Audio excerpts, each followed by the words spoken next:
Meus amigos e amigas, irmãos e irmãs, é com grande alegria no coração que nos dirigimos a todos vocês neste momento.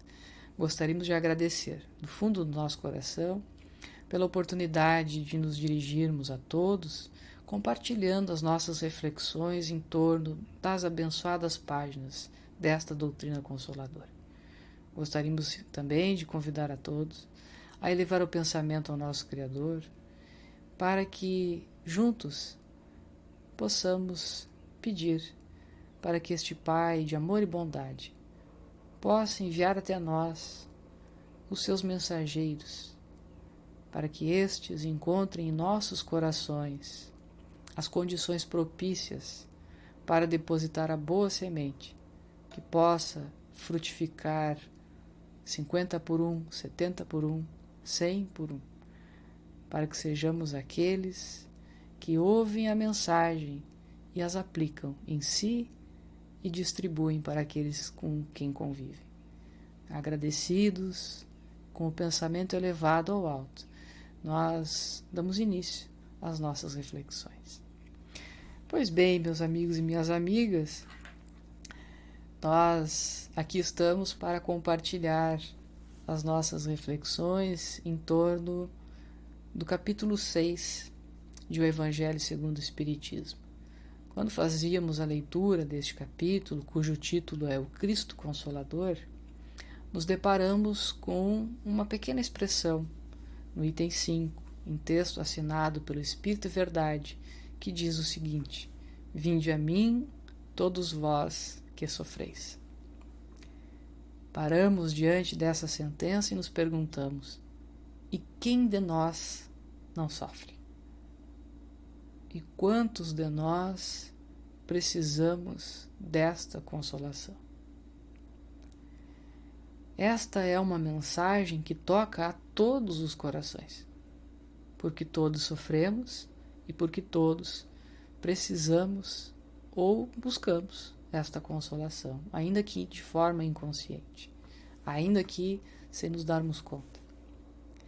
Mas a pergunta que vem depois, o que veio depois, enquanto meditávamos a respeito deste convite, é onde que nós temos buscado esta consolação.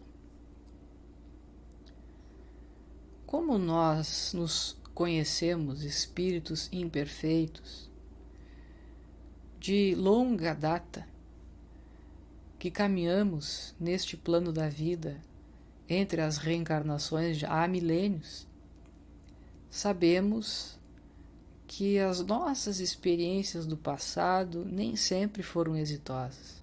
Normalmente não foram exitosas.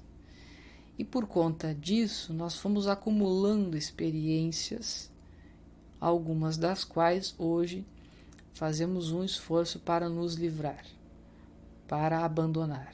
São aqueles hábitos, aqueles costumes que nós automatizamos, que nós aprendemos e que hoje fazemos um esforço para os abandonar, os substituir por hábitos, por costumes mais sadios, mais saudáveis, mais de acordo com a mensagem daquele mestre que abraçamos para ser o nosso guia e modelo.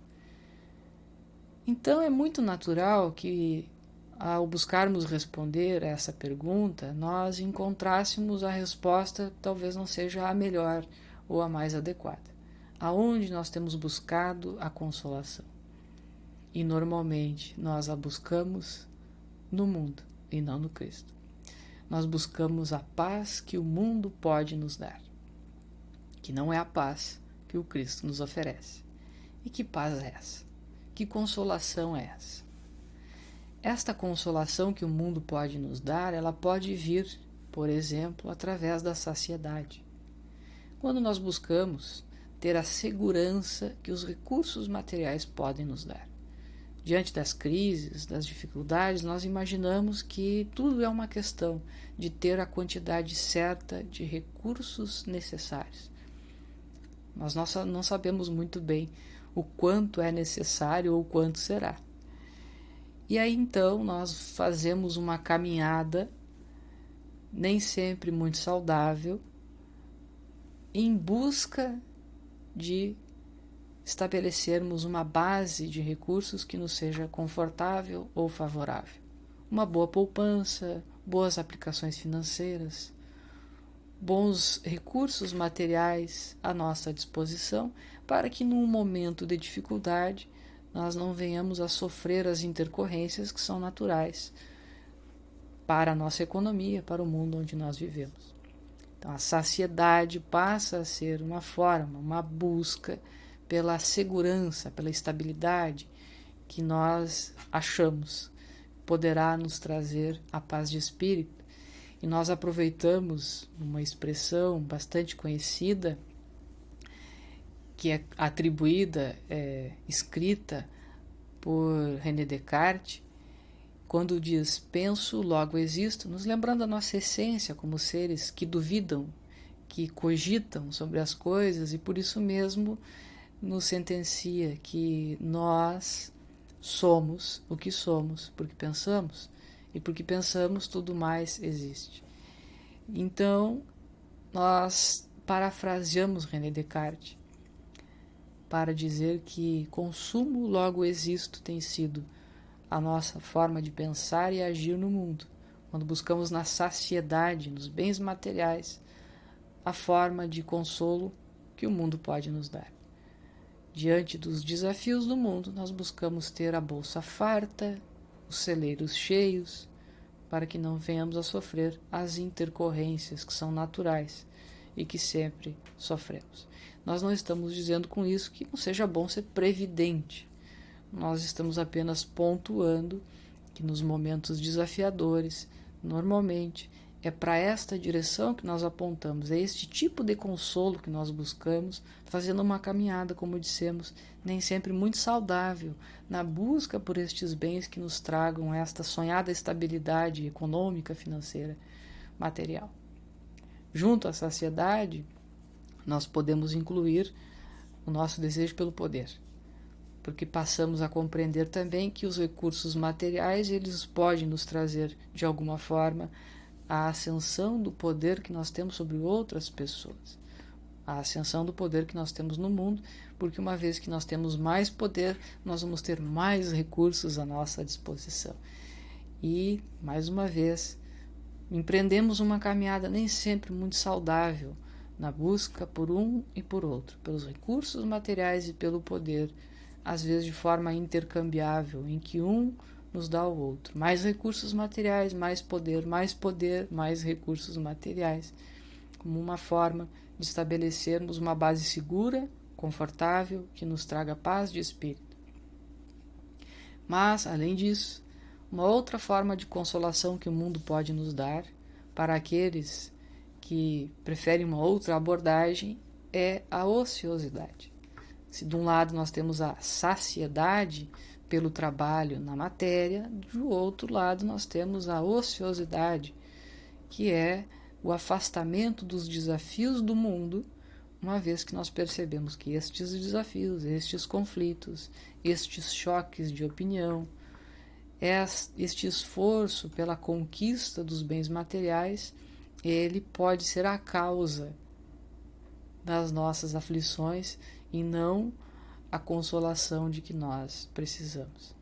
E aqueles que preferem essa abordagem se apartam do mundo e acabam sendo, às vezes, um fardo pesado para a sociedade ou para aqueles que são seus responsáveis ou seus familiares, enfim. São duas abordagens diferentes, mas ambas buscam a consolação no mundo, ou pelo acúmulo dos bens, dos poderes temporais, ou, por outro lado, pelo afastamento das possibilidades de aprendizado, de trabalho, porque isso poderá, na compreensão daqueles que assim agem, lhes afastar das dores e dos sofrimentos. Estas são formas de consolação que o mundo pode nos dar. Quando nós partimos nessa caminhada por este tipo de consolo, nós vamos naturalmente nos distanciar de 3 situações que nós deveríamos nos aproximar. E com isso nós já estamos sinalizando que esse tipo de consolação, ela pode, num primeiro momento, nos trazer alguma serenidade, alguma paz de espírito, mas em pouco momento ela se torna insuficiente, ela se torna incapaz de apaziguar os nossos corações, porque nós buscamos respostas e certezas em coisas que são transitórias e que se movimentam e que se transformam e que se modificam muito rapidamente. Hoje, ter uma condição de estabilidade econômica não é certeza ou garantia de que esta mesma condição será alcançada ali adiante. Mas vejamos, a primeira condição de que nos afastamos nesta caminhada pela aquisição dos bens ou pela ociosidade, e por outro lado, pela busca pelo poder, enfim, é o afastamento de nós mesmos. Nós nos afastamos das nossas necessidades, às vezes das próprias necessidades materiais, para ter mais tempo para trabalhar, para ter mais tempo na aquisição dos bens e do poder. Nós descuidamos da nossa saúde, nós descuidamos da nossa alimentação, dos exercícios salutares ao nosso corpo, e não nos damos conta que isso nos faz acumular uma pesada carga de desafios para o nosso organismo que serão superados através da dor, que serão superados através do atendimento médico, que precisarão ser superados pela parada, ainda que nós não queiramos, para refletir e mudar os hábitos. Quando nos afastamos de nós, dos cuidados com o corpo sofre.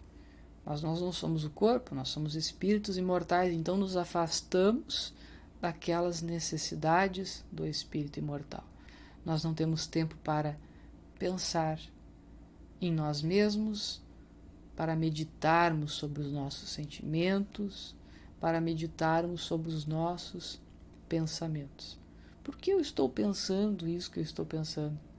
Por que eu estou sentindo isso que eu estou sentindo? Quando eu me aparto de mim mesmo, quando eu deixo de me preocupar com as necessidades, vejo uma diferença. A preocupação com as necessidades, as nossas próprias necessidades, ela é legítima e necessária. Quando nós nos afastamos dela, sofremos. O problema é quando nós buscamos atender desejos e não necessidades. Os desejos não são necessários, eles podem ser ignorados, mas nós buscamos atendê-los e deixamos de lado as necessidades que deveriam ser atendidas. Então, neste momento de afastamento, em que nos afastamos do cuidado com o corpo, do cuidado do espírito, nós sofremos. Um outro tipo de afastamento que nós também fazemos nessa caminhada pela busca da consolação que o mundo pode nos dar é o afastamento do outro. Nos afastamos do outro. Nós não temos tempo para nos relacionar. Nós não temos tempo para estarmos próximos uns dos outros. Mesmo do distanciamento social, nós não temos tempo para enviar uma mensagem, para fazer uma chamada, para conversar com as pessoas. E quando nos lembramos do outro, nos lembramos normalmente de uma forma não muito amistosa ou muito indulgente. Pelo contrário, nós julgamos com muita severidade. Nós olhamos para os erros, para os desafios não superados do outro como com muita severidade. Somos juízes dos outros e não das nossas imperfeições. Temos muita dificuldade de perdoar porque os outros erram demais, se equivocam muito e nos fazem sofrer, e acabamos condenando as faltas do outro, condenando as suas imperfeições, emitindo julgamentos, nos precipitando na forma como nós deveríamos nos relacionar como irmãos. E, finalmente, nos afastamos da forma como nos relacionamos com o Criador.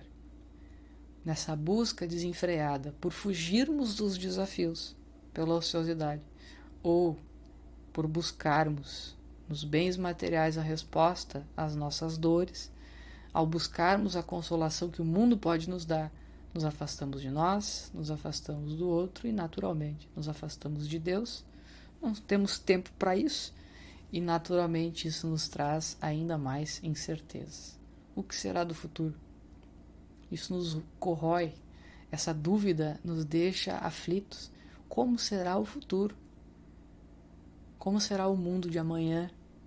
Quando irá passar a dificuldade de hoje? Isso tudo nos incomoda muito. E isso tudo é reflexo desse afastamento, desse distanciamento do Criador. Porque se nós admitimos a existência de um Pai de amor e bondade, que é a inteligência suprema e causa primária de todas as coisas, não faz sentido nos desesperarmos diante do futuro. O futuro deveria ser alguma coisa pacificadora nos nossos corações, porque tudo que vem ou que virá para o nosso crescimento, para o nosso aprendizado. E quando nós nos afastamos dessa compreensão, nos afastamos deste convívio com o Criador, naturalmente que nós sofremos ainda mais. Esses sofrimentos, por nos afastarmos de nós, do outro e de Deus, são respostas naturais, automáticas, daqueles que buscam consolo no mundo. O consolo da saciedade, pelo dinheiro ou pelo poder, ou ainda da ociosidade, da fuga dos conflitos, das lutas e dos desafios. Mas qual é a diferença desse tipo de consolação, da consolação que o mundo pode nos dar, e a consolação que o Cristo tem nos oferecido? Nós buscamos, na leitura do item 2 do capítulo 6 de O Evangelho segundo o Espiritismo, dar início à resposta a esta pergunta, quando lemos o seguinte: entretanto, Jesus estabelece uma condição para a assistência e a felicidade que promete aos aflitos. Essa condição está na lei por ele ensinada. Seu jugo é a observância dessa lei. Mas esse jugo é leve e a lei é suave, pois que apenas impõe como dever o amor e a caridade. Vejam só. Nós podemos nos perguntar, bom, a consolação do mundo, ela não nos tem ofertado mais felicidade, não nos tem ofertado mais paz de espírito, pelo contrário, tem nos trazido mais tormento, mais insegurança, mais incerteza. Aonde nós buscamos certeza, recolhemos a dúvida. Aonde nós buscamos a saúde, encontramos a doença. E está mais do que claro para todos nós que o mundo é incapaz de nos dar a paz de que precisamos e que o Cristo nos oferece, quando nos lembra que a paz que Ele pode nos oferecer, só Ele pode, o mundo não. E aí nós perguntamos mais uma vez: como alcançar esta paz que o Cristo nos oferece? Basta fazer uma prece pedindo: Senhor, por favor, nos alcança a tua paz. Como se a paz do Cristo fosse uma coisa que Ele pudesse transferir para nós. Uma coisa, um objeto que nós recebemos passivamente, sem esforço. Então eu faço a prece, eu vou no centro espírita, e agora que eu não posso ir no centro espírita, esse é um motivo, ainda mais um motivo para a desesperação, para a dor, porque eu não consigo ir até o lugar que me trazia ou que me dava a paz. Mas a paz está no lugar. Como é que nós temos acesso a essa paz que o Cristo nos oferece? E neste trecho que acabamos de ler, nós encontramos a resposta. É pela observância da lei que nós vamos ter a paz do Cristo. Porque Ele veio nos ensinar a lei. O Cristo Consolador, Ele veio nos lembrar aquilo que já havia nos dito há 2000 anos, e ensinar aquilo que não pôde dizer. Através do Espiritismo, o Cristo vem mais uma vez nos trazer o seu consolo. E ao nos ensinar a lei, ele vai nos indicar o caminho para alcançarmos esta consolação, mas não de uma forma passiva, em que eu fico esperando o consolo chegar, em que a paz vem até mim como um objeto que eu agarro. Não. O consolo e a paz se fazem pelo esforço próprio, pela observância desta lei. Da lei que ele nos ensinou. E que lei é essa? Será a lei dos homens? Será a lei do mundo? E nós já sabemos a essa altura que não. Nós estamos falando aqui da lei moral. E aí nós encontramos em O Livro dos Espíritos, no seu item 614, uma questão em que Kardec pergunta aos benfeitores amigos: que se deve entender por lei natural? Lei natural, considerando as leis da matéria e as leis morais, porque tudo é lei de Deus, tudo é criação sua, em última análise. E os benfeitores respondem: a lei natural é a lei de Deus. É a única verdadeira para a felicidade do homem. Vejam só, é a única verdadeira para a felicidade do homem. Indica-lhe o que deve e o que não deve fazer. E ele só é infeliz quando dela se afasta. Só lhe falta consolo quando dela se afasta. Os desafios só são insuperáveis quando dela se afasta. As dores são mais difíceis quando dela se afasta. Aí nós podemos traduzir de várias formas. É a observância desta lei que nos garante a felicidade. Adiante, no item 617A, em comentário de Kardec, ele nos lembra: entre as leis divinas, umas regulam o movimento e as relações da matéria bruta. As leis físicas, cujo estudo pertence ao domínio da ciência. São leis divinas, são leis naturais, como a lei da gravidade, por exemplo. Segue o codificador.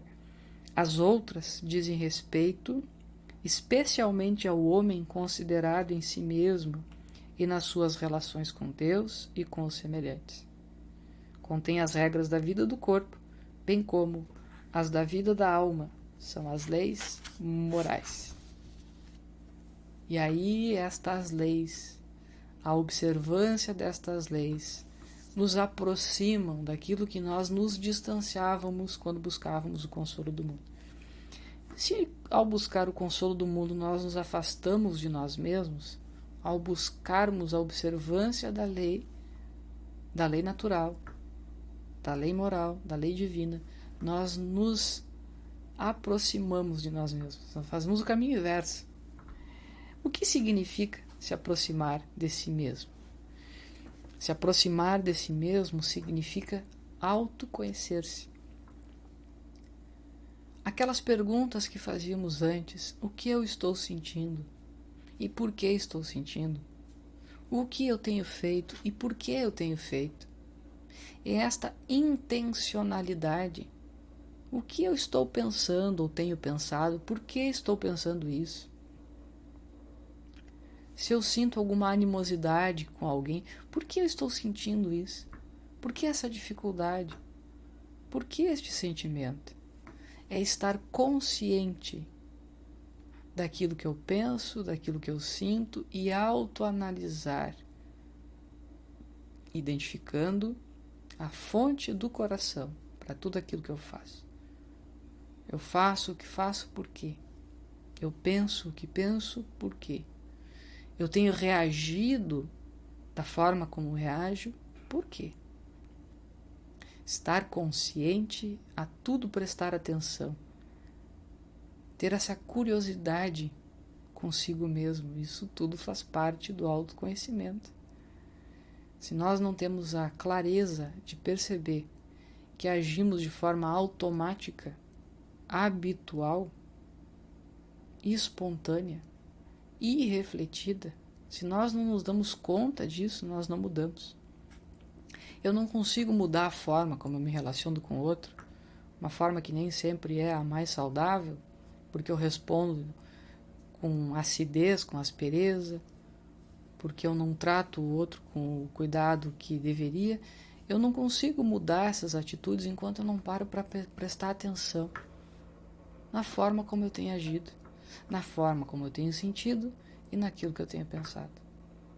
Parar e prestar atenção nestas coisas é fundamental, mas eu só consigo fazer isso quando eu dedico um tempo para mim mesmo, para olhar para dentro de mim, para fazer a minha autoanálise, para fazer a minha meditação, para respirar fundo e pensar antes de responder, de auscultar o coração para saber o que eu estou pensando ou sentindo naquele momento.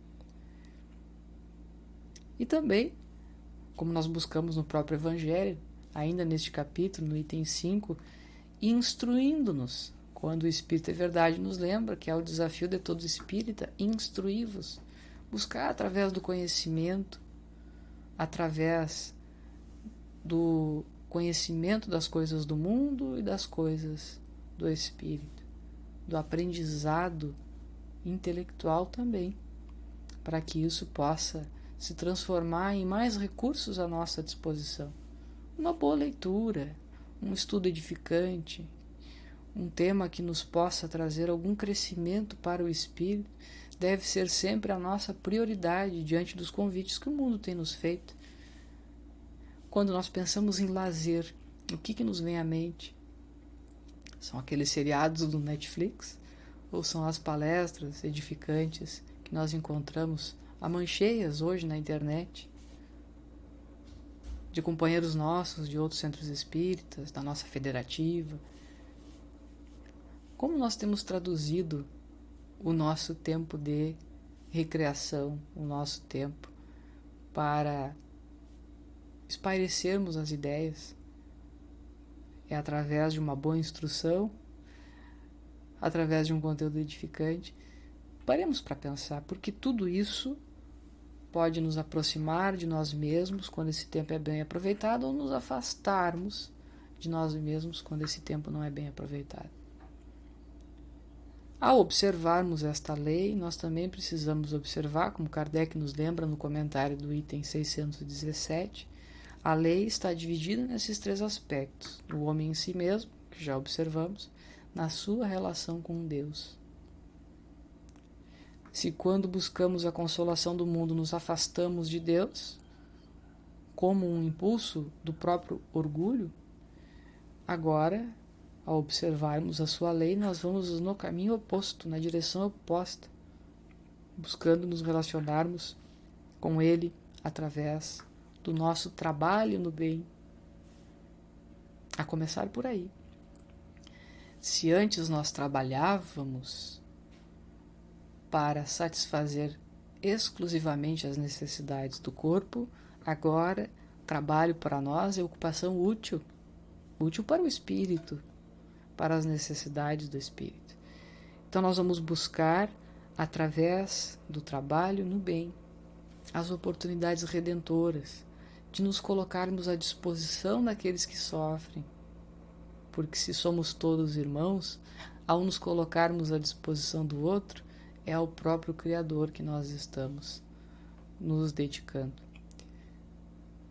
Mas não só, também através da prece, através da elevação do nosso pensamento para reconhecer a grandeza desse Criador, para pedir-lhe a inspiração, para pedir-lhe o bom sentimento, a força e a coragem para que possamos superar as nossas dificuldades, os nossos desafios.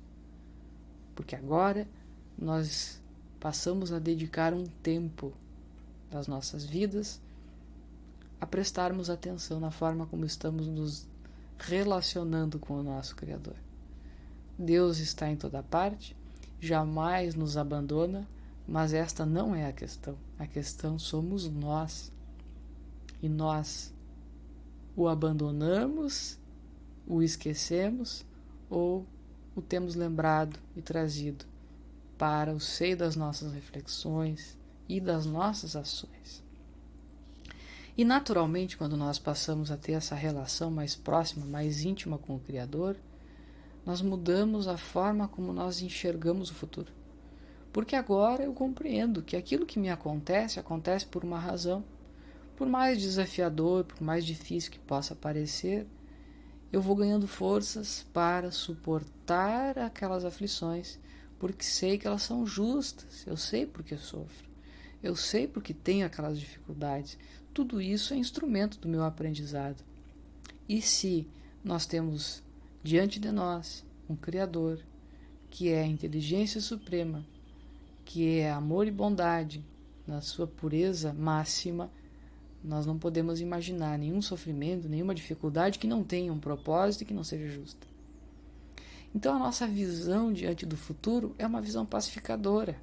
Nós já não temos mais aquela ansiedade de saber como vai ser o dia de amanhã. Nós já não nos desesperamos diante dos reveses do hoje, porque sabemos que tudo está sobre as mãos seguras daquele que nos criou. E Kardec nos lembra no item 42 da obra O Espiritismo em sua expressão mais simples, uma frase que nós trazemos aqui. O desespero é natural para aquele que crê que tudo acaba com a vida do corpo. É um contrassenso para aquele que tem fé no futuro. Fé no futuro.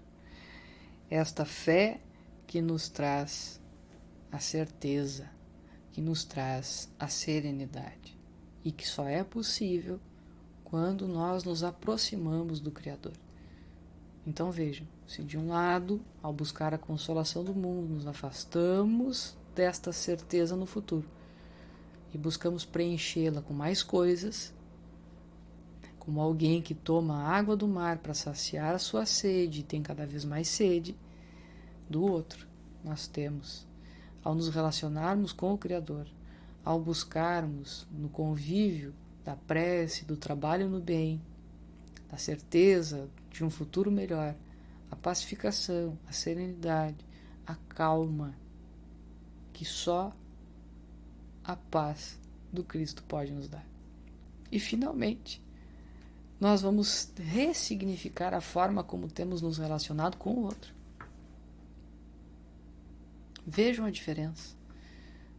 Se de um lado nós buscamos, na relação com o outro, nem sempre estabelecer as formas mais saudáveis de interação, nem sempre o perdão tem norteado a nossa relação, nem sempre a indulgência tem norteado os nossos sentimentos, que ao invés de olharmos para os erros e os desafios do outro como uma dificuldade a ser superada, e que será superada porque ela também foi nossa, ou será nossa, ou ainda é, se nós não olhamos para a nossa relação com o outro com o devido cuidado de tempo, de dedicarmos o nosso tempo para nos aproximarmos de quem quer que seja, para estender a mão, para oferecermos ajuda, se nós não temos este cuidado com o outro, porque nos falta tempo, porque precisamos correr atrás da máquina, porque precisamos dar conta das necessidades do mundo, aquilo que a lei divina nos pede é justamente o contrário. É a caridade, é a indulgência, é a benevolência, é o perdão das ofensas, é agir em última instância, em última análise, com justiça. Ser justo. O que é agir com justiça?